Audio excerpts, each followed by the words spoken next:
नमस्कार साथियों, यह है यूट्यूब का पीएच नेटवर्क। मैं हूं प्रदीप फड़ू। आज हम बात करेंगे सुप्रीम कोर्ट में जो कार्रवाई चल रही है वक्फ अमेंडमेंट कानून के खिलाफ। इसमें 70 याचिकाएं दायर की गई और 14 पे कार्रवाई करने से सुप्रीम कोर्ट ने एग्री किया और बाकी याचिकाओं को रद्द किया, क्योंकि वो याचिकाएं सब मिलती जुलती ही थी।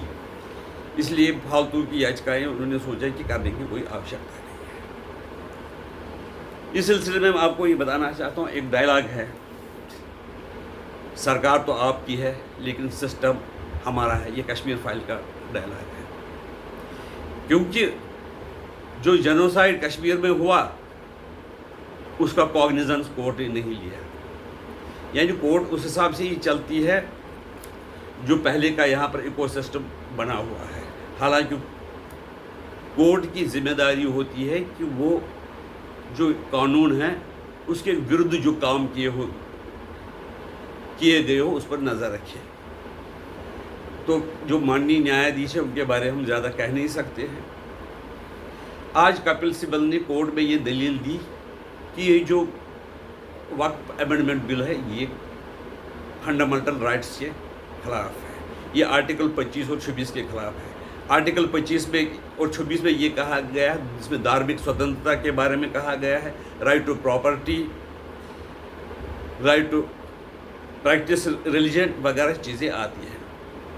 तो इस सिलसिले में उन्होंने कहा कि अगर ये कानून में 2 हिंदू लाए जाएंगे तो ये मुसलमानों की धार्मिक स्वतंत्रता के खिलाफ हो जाएगा। इस सिलसिले में कोर्ट ने कई जो सेंट्रल गवर्नमेंट से 2 हफ्ते का उसका टाइम दिया, उसका एक्सप्लेनेशन के लिए कहा गया कई पॉइंट्स पर। एक बड़ा पॉइंट है जिसमें वक्फ बाय यूज़र, वक्फ बाय यूज़र पूरा एक्सप्लेनेशन की ज़रूरत है। इसमें पहले 4 इसमें 2-3 पॉइंट है। जो कि सरकारी ज़मीन है वो वक्फ बाय यूज़र नहीं हो सकती है। जो राष्ट्रीय स्मारक है अगर वो पहले ये घोषित किए गए हैं तो उस पर वक्फ का कानून लागू नहीं है।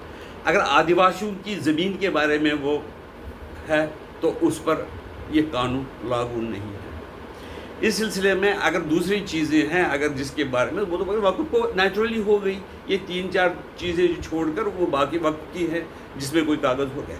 अब ये इसमें ये बात है कि इसमें उन्होंने कहा कि जो जिस तरह से अब मज़हब चलाना चाहते हैं वैसे चलाएंगे, जैसे प्रॉपर्टी रखना चाहते हैं वैसे रखेंगे। कोई हम 1500 की मस्जिद, 1500 साल की मस्जिद हो, कपिल सिब्बल ने तो ये भी कहा था 3000 साल की पुरानी कोई मस्जिद हो। यार 3000 साल पहले इस्लाम था कहाँ?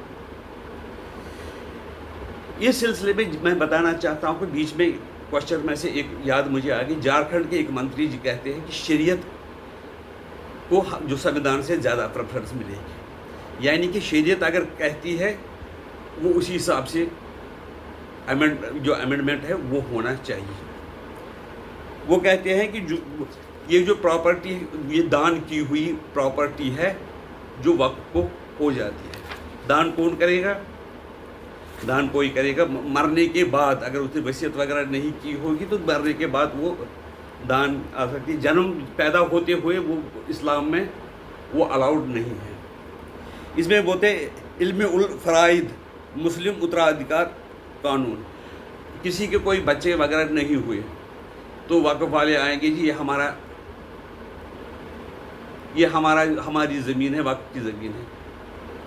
ये जो पुराना कानून था उसके हिसाब से ये वक्फ की ज़मीन बन ही जाती है। उनको कोई प्रूव करने की ज़रूरत नहीं थी कि ये वक्फ की उसने दान की थी या नहीं की थी। इसलिए जो वक्फ का यूज़र का जो पॉइंट है उसमें वो उसकी पूछताछ उन्होंने की है, तो मेरे ख्याल में ये जो गवर्नमेंट वही दलील देगी। दूसरी बात है सरकारी ज़मीन है। सरकारी ज़मीन पे अगर आप कब्ज़ा कर लोगे तो 50 साल 100 साल भी आप बनाओगे, मस्जिद बनाओगे, नमाज पढ़ोगे तो वो वक्त की नहीं हो सकती है। अगर कोई राष्ट्रीय स्मारक है जो पहले वक्फ के अंडर आ गया हो, नोटिफाई हुआ हो, और फिर उसको राष्ट्रीय धरोहर डिक्लेयर की जाती, वो प्रॉपर्टी भी खाली वक्फ की नहीं, वो सांझी होगी, जॉइंट होगी, वक्फ की भी और नेशन की भी। आदिवासियों के लड़कियों के साथ आप शादियाँ करोगे, जैसे कि झारखंड वगैरह में हम देखने को मिला है कि आदिवासी लड़कियों के साथ उनको बहला फुसला कर मुसलमान शादी करते हैं, तो वो प्रॉपर्टी इस तरह से हड़प करते हैं। अगर ये कानून उसको रोकने के लिए है, अभी जो नया वक्फ एक्ट आया है वो ऐसा नहीं कर सकते। पहले कानून के मुताबिक अगर वो आदिवासियों के ऊपर ये कानून लागू होता था, लेकिन अब ये है कि अगर आदिवासी लड़की के साथ आपने शादी की तो वो प्रॉपर्टी आदिवासी की ही रही, वो वक्फ की नहीं हो सकती है, मुस्लिम की नहीं हो सकती है। अगर आपके पास कोई बेटा नहीं है, बेटी है, तो आपकी डेथ हो जाती है, तो उस सिलसिले में भी उसको बताना पड़ेगा कि उसकी बेटी है उसके पास, वो फिर भी वक्फ वाला कब्जा कर सकते हैं, बोलते हैं कि उसका बेटा नहीं है। इस्लाम के मुताबिक ये उत्तराधिकारी जो है इल्म उल फराइद के हिसाब से ये वक्फ की प्रॉपर्टी हो जाती है। लेकिन एक चीज़ मैं ये बताना चाहता हूँ, जो ओवरऑल प्रॉपर्टी होती है वो सरकार की होती है, देश की होती है। देश यानी देश के सरकार तो देश की रिप्रेजेंटेटिव होती है, प्रॉपर्टी सरकार की होती है, देश की होती है, सरकार की होती है। चाहे नदी हो, जंगल हो, ज़मीन हो, कोई भी प्रॉपर्टी, हम उसके कस्टोडियन, हम इसका यूज़ करते हैं। अगर चाहे कि सड़क बनाने के लिए कोई ज़मीन हमें देनी पड़े, सरकार नोटिफाई करे, तो हमें वो ज़मीन देनी पड़ेगी। किसी ज़मीन पर सरकार को किसी चीज़ की ज़रूरत हो, चाहे वक्फ की हो या नहीं हो, वो देनी पड़ेगी। लेकिन वक्फ जो पहला कानून था उसके मुताबिक आप सरकार को नहीं दे सकते थे, आप उनके ओवरऑल मालिक बन जाते थे। अब ये जो कानून है, इस पर ये दलील दी जाती है कि ये कानून बिल्कुल ही उनके धर्म के खिलाफ, धार्मिक स्वतंत्रता के खिलाफ है। ऐसा कुछ नहीं है।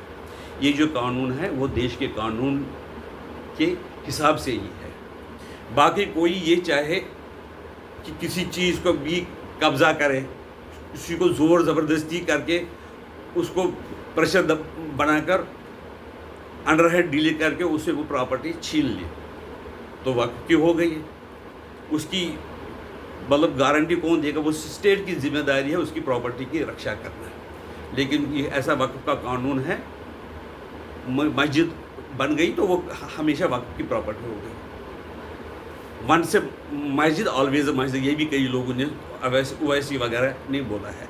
और कई लोगों ने वक्फ की प्रॉपर्टी पर बहुत ज़्यादा कब्जे किए हैं, जिसे कहते हैं कनाट प्लेस में कई दुकानें हैं, वक्फ की 50 दुकानें हैं, और उसमें किराया 12 रुपया 15 रुपये महीने देते हैं, जबकि वहाँ पर 3 लाख 4 लाख 5 लाख का किराया मासिक होना चाहिए। इस तरह से जिन लोगों ने इस पर कब्ज़ा किया है वही लोग इस पर ज़्यादा शोर मचा रहे हैं। सुनने में आया है कि ओवैसी के पास भी बहुत सी प्रॉपर्टी है वक्फ की जिसके पर उसने कब्ज़ा किया है, तो इसलिए ही ये लोग बिल्कुल इसके ज़्यादा मतलब अजीब से बन गए हैं, बड़े गुस्से में हैं, क्योंकि उनसे ये प्रॉपर्टी छीनी जाएगी। ये प्रॉपर्टी गरीब मुसलमानों के यूज़ में लाएगी, जो कि इस कानून का मकसद है, जो कि वाक़िफ़ का होना चाहिए, मतलब भी होना चाहिए। ज़कात, इसमें इस्लाम में 2-3 चीज़ें हैं। ज़कात अगर होगी, ज़कात वो प्रॉपर्टी वो कर नहीं सकता है, ज़कात पे भी कुछ कानून लागू होते हैं। अगर वो उन कानून के ख़िलाफ़ वो कहता है कि ये ज़कात की गई है, दान दी गई हुई प्रॉपर्टी है, उस पर भी कोर्ट में जो ये कानून है वो इख्तियार देता है। ये कानून जो है 1995 की जो कानून है उसको ठीक करने के लिए सही कदम है। देखते हैं कि आगे सुप्रीम कोर्ट और बाकी चीज़ें हैं, सुप्रीम कोर्ट वगैरह इसके बारे में क्या निर्णय लेंगे, वो तो देखने की वाली बात है। मुझे लगता है कि सुप्रीम कोर्ट इस कानून को रद्द नहीं करेंगे। शायद सरकार को सुझाव दे सकती है कि इसमें ये पॉइंट है, इसमें अगर आपको चाहे तो आपको अमेंडमेंट करनी चाहिए। آپ کی رائے اس کے بارے میں کیا ہے؟ نمسکار.